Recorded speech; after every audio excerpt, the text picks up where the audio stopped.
Therapeutic Benefits of Dogecoin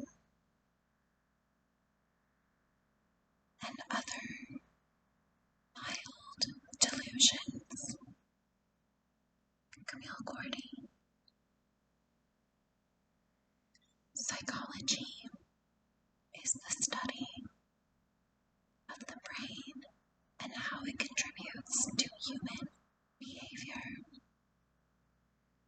Often, I feel like my thoughts and behaviors are not always of our own accord. Gestalt perspective tells us that a driving force within us comes from a collected thought process. This altruistic approach is comforting to me because often my actions can be perceived as selfish or unrealistic.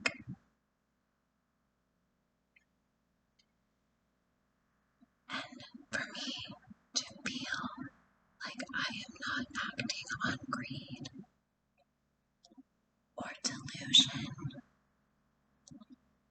I choose to consider my thought process from this perspective.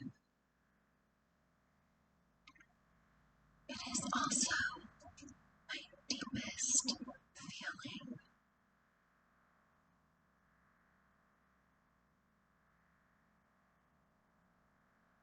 That in order to evolve as a human race, there needs to be a shift in behavior.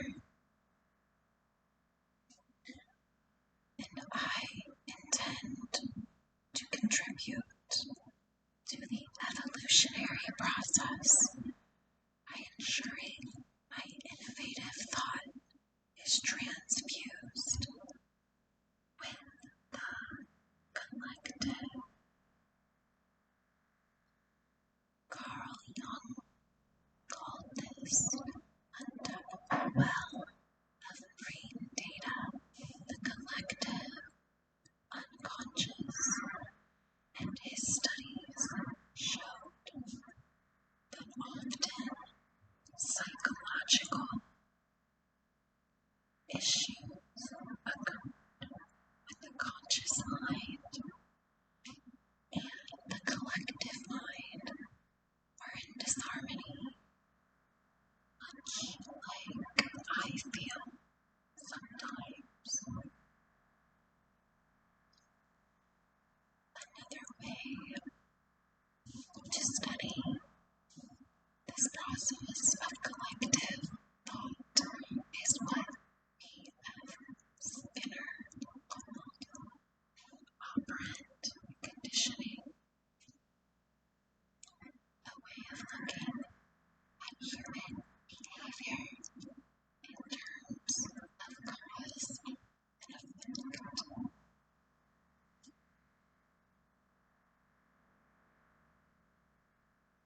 So instead of simply studying the brain as it functions independently, we also look at feelings and emotions endured from external factors,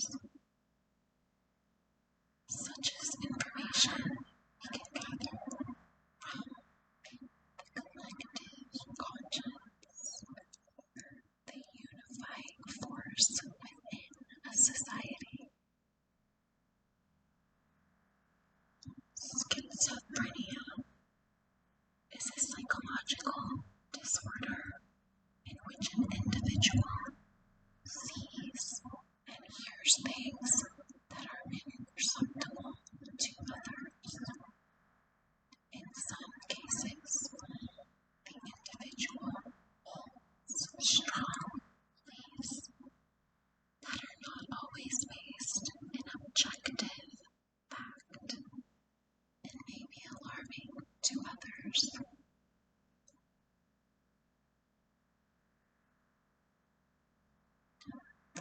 these individuals to be seen as functioning or contributing to society, it is important to develop ways of peer-to-peer exchange so that immediate results of action is understood. In a token economy, objects known as tokens can be traded for food, candy, treats, or special privileges. Clients can earn tokens for behaving correctly or accomplishing behavioral goals and can later exchange those tokens for things that they want. They may also use tokens for inappropriate behavior. This trading system is a token economy. Token economies have also been used successfully in modifying the behavior of relatively disturbed persons in institutions.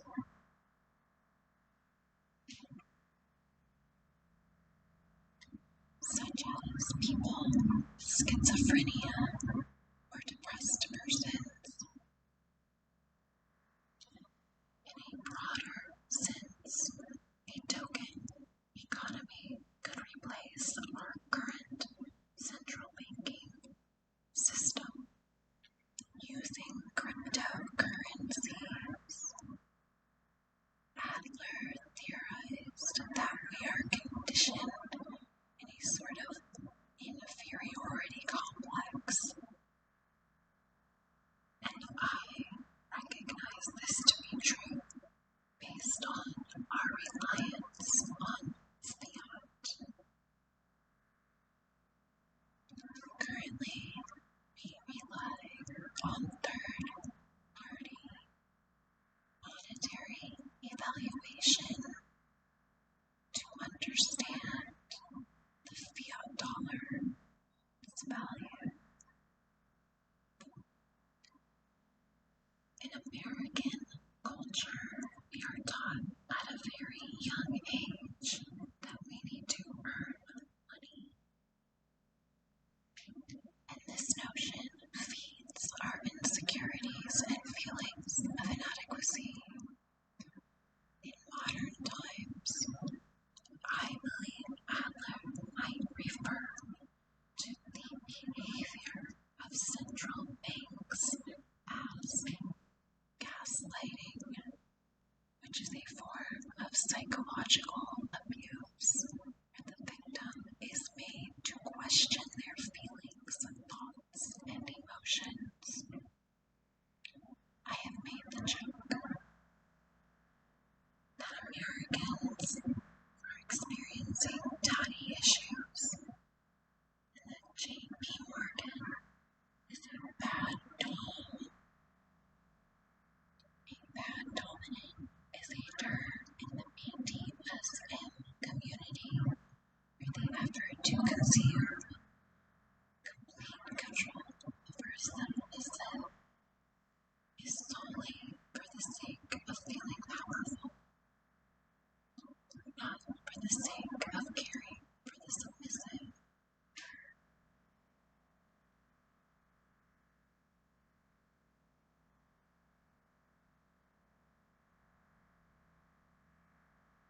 However, this joke lost its humor when I started to wake up to the fact that the fiat system is corrupt.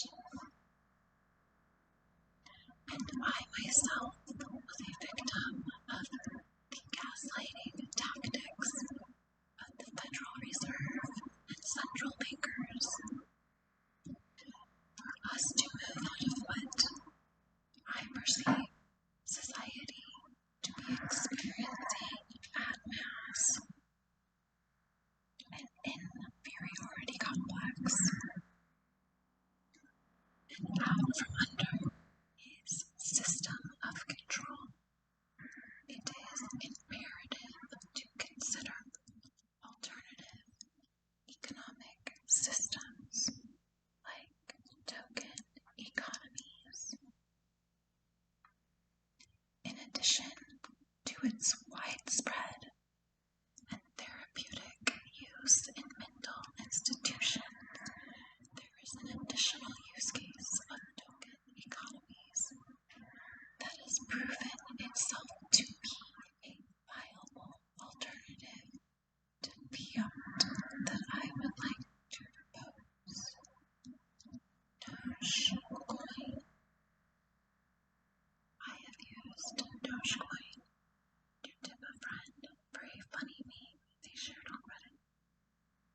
Today, if they wish to visit, they can use that Dogecoin token to stay in my condo in Chicago.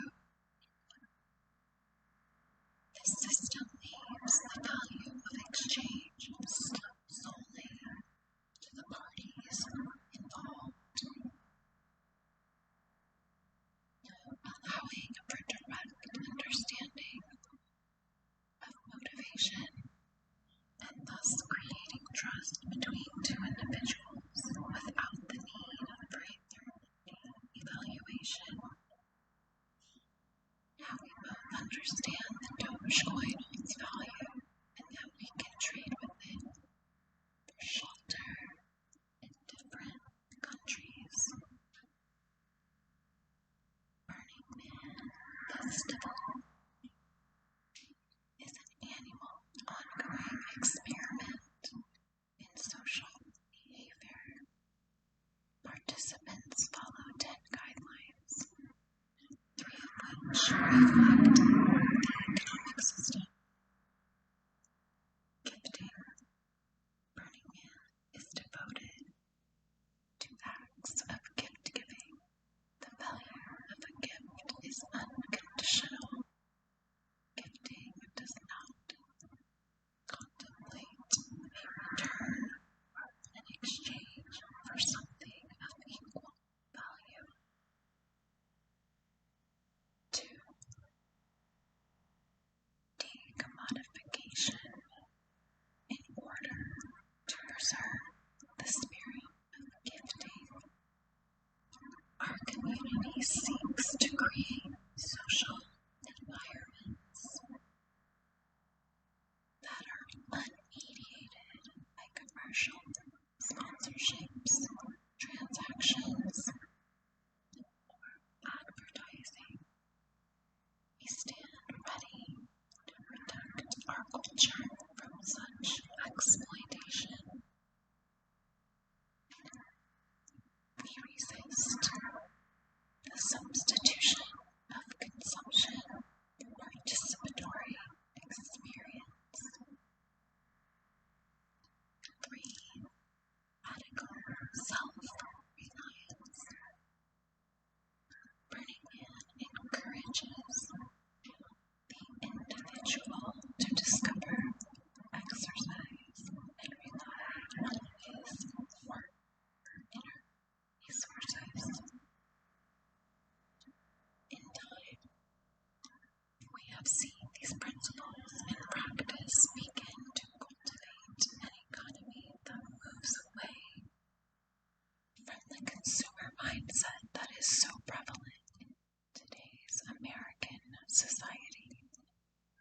The principles came about organically after several years and are not meant to dictate behavior, but after many years have become a sort of ethos. The artist and technologist that have experienced this ecosystem are building projects together, and from what I have witnessed, are based predominantly in Silicon Valley. Project managers are seeking philosophic ideas in the field of psychology to be applied when layering smart contracts upon technology. In the Ethereum white paper, the talent company proposes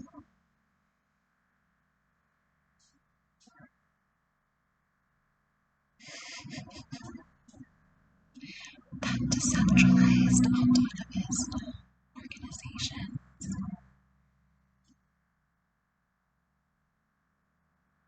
are possible on the platform, which means removing gatekeepers, for instance, politicians, from governing society. To most people, this is a very new and incomprehensible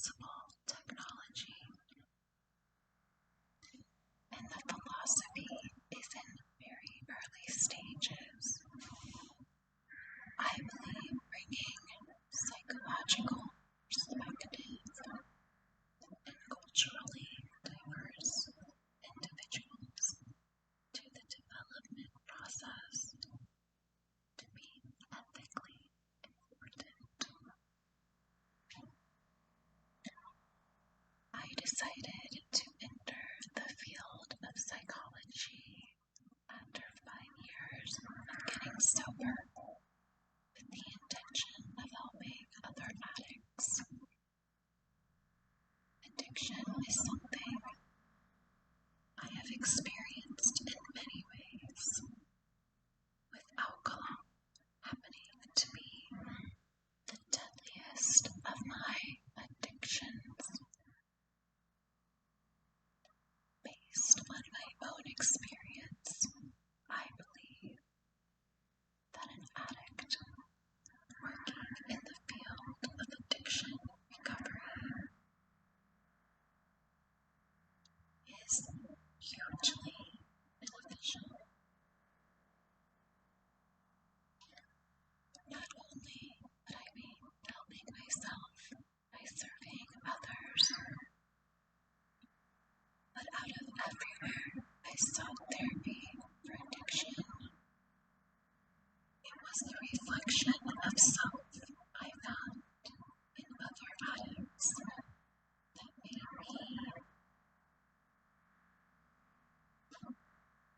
and better able to help me understand my way of thinking.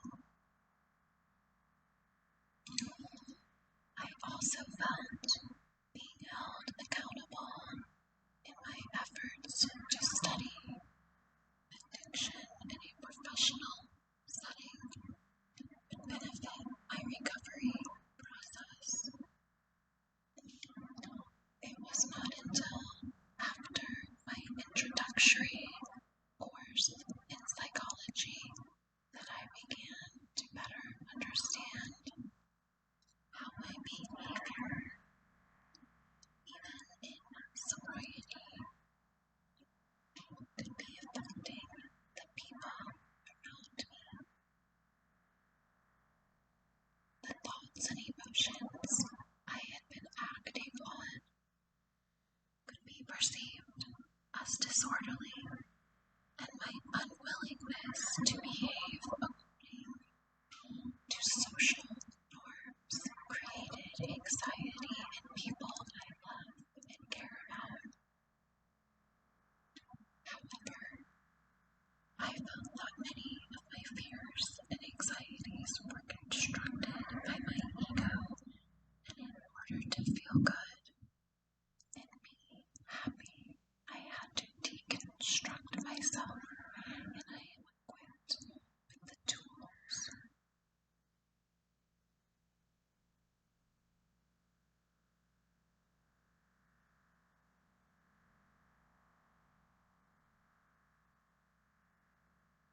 Additionally,